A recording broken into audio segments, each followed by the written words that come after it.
Hello everybody and welcome to the Pure Liberal Challenge. Republicans and conservatives are all fundamentally fascists and tyrants. In our anti-freedom, post-American Revolution, multinational corporation era, they rather love big business and seek to give it taxpayer subsidies, plus other legal privileges, benefits, and favors. Republicans and conservatives secretly hate free enterprise and free trade, even though they think they like it. Republicans and conservatives also believe in all those so-called victimless crime vice laws, which began in earnest in the early to mid-1900s.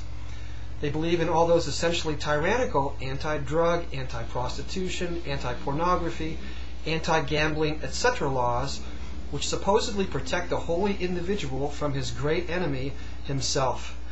Given personal freedom and responsibility, and the absence of the friendly, helpful nanny state, the individual will allegedly indulge himself wildly in drugs, prostitution, pornography, and gambling. This pathetic creature will supposedly spend himself into some abysmal level of poverty, degradation, and personal defilement. But to hell with the Republicans and conservative view of life, the individual, and human happiness. Democrats and progressives, in contrast, are all fundamentally communists and tyrants. In our anti-freedom, post-founding fathers, multinational corporation era, they rather hate big business and seek to burden it with excessive taxation and regulation, plus other legal liabilities, penalties, and attacks.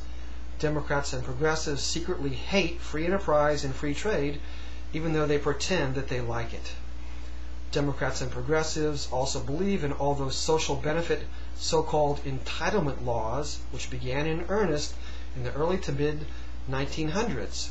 They believe in all those essentially tyrannical Social Security, Medicare, Medicaid, and welfare, etc. laws, which supposedly protect the sacred self from his great enemy, himself. Given individual freedom and responsibility, and the absence of a friendly, helpful big brother, the individual will allegedly spend his money like a drunken sailor while buying no insurance and saving nothing for retirement, medical problems, or rainy days. This pathetic creature will supposedly spend himself into some abysmal level of poverty, degradation, and social humiliation. But to hell with the democratic and progressive view of life, the individual, and human happiness.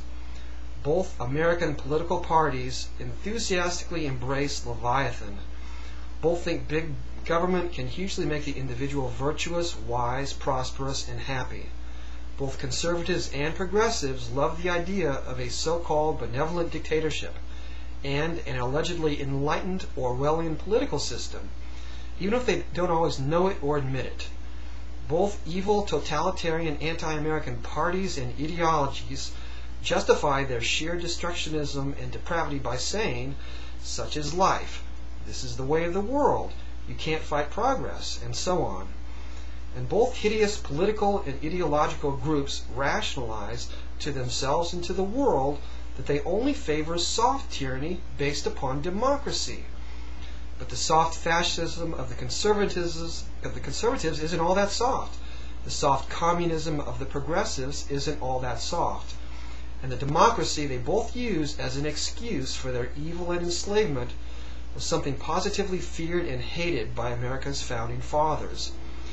The semi-totalitarianism and almost unlimited democracy both parties promote has only minimal respect for minority rights, which means for the rights of the truly untouchable and sacred thing, the individual.